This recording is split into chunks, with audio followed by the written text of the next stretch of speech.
מוזרה, נקראת עברית.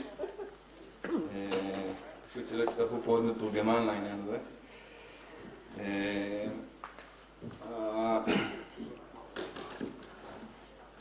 כשחשבתי איך להציג צילום בנושא הזה, אמרתי בעצם צילום משנה את העולם. וכדי לשנות אותו צריך לחזור לאיזה פלטפורמות מאוד פשוטות, מאוד אמיתיות, שנקראות רגש. ולמקום טיפה יותר אישי, והמחאה, לצורך העניין, זה מה שאנחנו נראה כרגע, היא בעצם מאוד אישית. והחיבור ממקום שהוא מאוד, נקרא לזה כללי, או שנוח לראות את זה כאיזה משהו מאוד ציבורי, הוא מתחיל ממשהו מאוד, מאוד קטן, מאוד אישי, מאוד אמיתי. בעצם מין איך מחפשים אסתטיקה באזור של מחאה, או איך באזור של סכסוך, מה שאני יותר מומחה, בוא נקרא לזה ככה. הרבה שנים התעסקתי ועדיין בנושא של היחסים הישראלים, פלסטינאים, והרבה מהטענות היו איך אתה מביא אסתטיקה למקום כזה. כל הנושא הזה של השדרה בעצם התחיל כאוהל אחד קטן, כרגע זה לא כך משנה מי שם אותו, אלא בעצם איך אנחנו מצליחים לפרש מקום של זעם או מקום של מחאה למקום אסתטי, ומהר מאוד בעצם הבנתי שבנושא הזה מאוהל אחד הולך להיות פה איזה משהו יותר גדול, איזה שהם אינסטינקטים עיתונאיים נקרא לזה. הרבה שנים אני מצלם כצלם עיתונות או צלם דוקומנטרי יותר נכון, גם בארץ וגם בחו"ל, ומשם זה התחיל.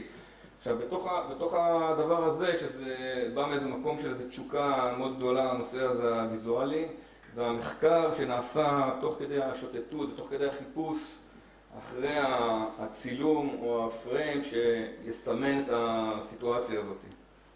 עכשיו, בשנים האחרונות הצילום הדוקומנטרי בעצם עבר שינוי מאוד גדול, ומאיזה צילום אחד בודד מנצח שיספר את כל הסיפור, הצלם הפך להיות סוג של סופר, ובעצם היה צריך לסמן את הנרטיב הבא, או הנרטיב שלו עצמו, בתוך הסיפור הגדול. לכן אני חוזר חזרה לנושא הזה האישי, בעצם כדי לספר את הנרטיב הקטן הזה, שאולי יסמן או ישקף או יתעד, או יהיה יותר מדויק גם בעיניים של רבים אחרים, צריך לחזור לאיזה אמת מאוד פשוטה או לא פשוטה, אבל מאוד כנה, כדי להגיע לאיזה אסנט של צילום. בשדרה, הצילומים האלה, למרות שצילמתי בכל הארץ, מתעסקים בשדרות רוטשילד,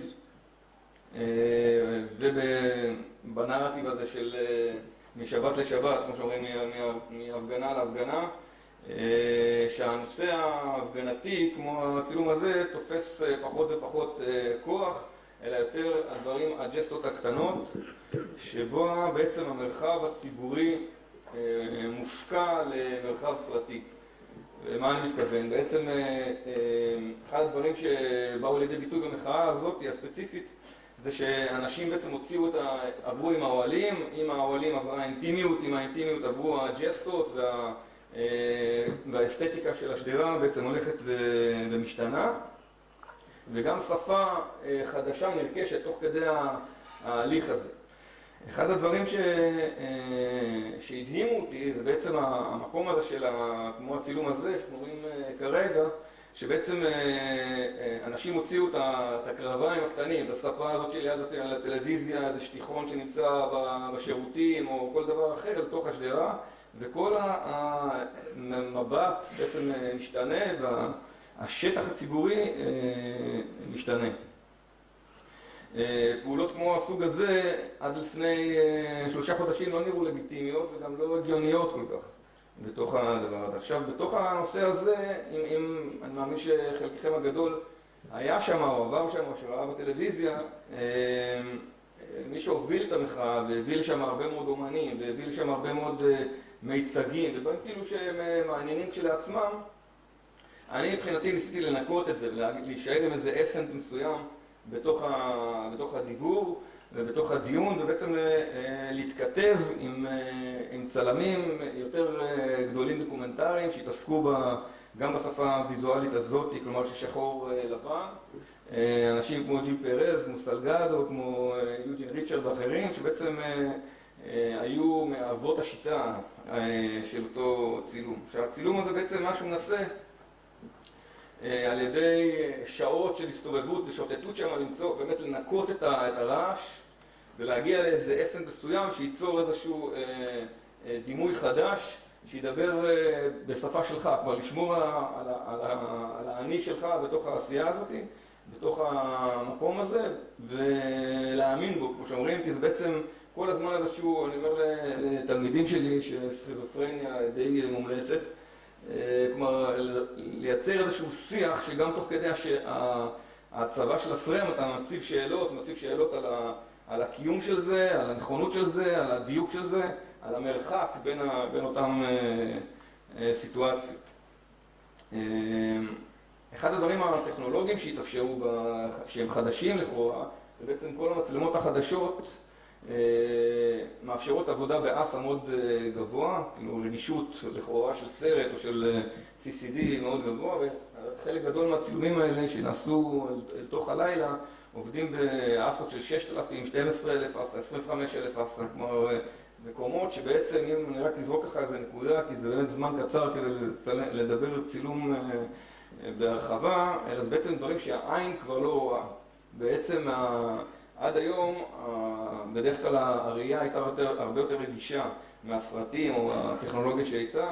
היום בעצם יש דברים שרק כצלם או כאומנים או כאנשים שרגישים לתוך הדבר, אתה יודע שהבדלים בצללים או הבדלים בתוך התאורה הזאת יאפשרו סוג של דימוי.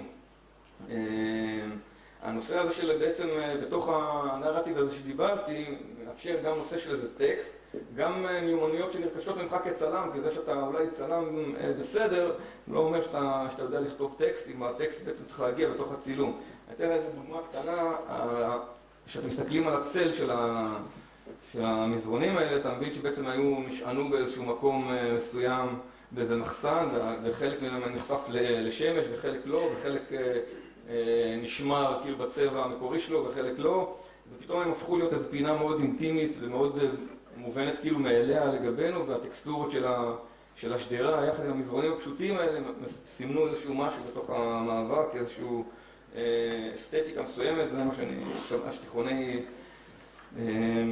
שאנחנו רואים להיות ליד המיטה או בשירותים או כל אחד לפי איך שהוא אוהב את האסתטיקה הזאת. ומצד שני גם דימויים כאלה שהם בעצם מוקדם מאוד בבוקר, אין אף אחד עדיין, ואותו אדם ששוכב כמו איזה מומיה בתוך זה ומסמן איזה שאלות אחרות בתוך זה. עבודה רבה בתוך העניין הזה של החושך, של כאילו אין אור, של צלמים, האנשים שלא צלמים יגידו אין אור, אני לא יכול לצלם כרגע, שם בעצם נמצא עולם שלם של דימויים, עולם שלם של רגש, עולם שלם של אפשרויות, מה שמאפשר איזו התבוננות, או מצריך יותר נכון התבוננות מאוד מוקפדת ואחרת על הנושא הזה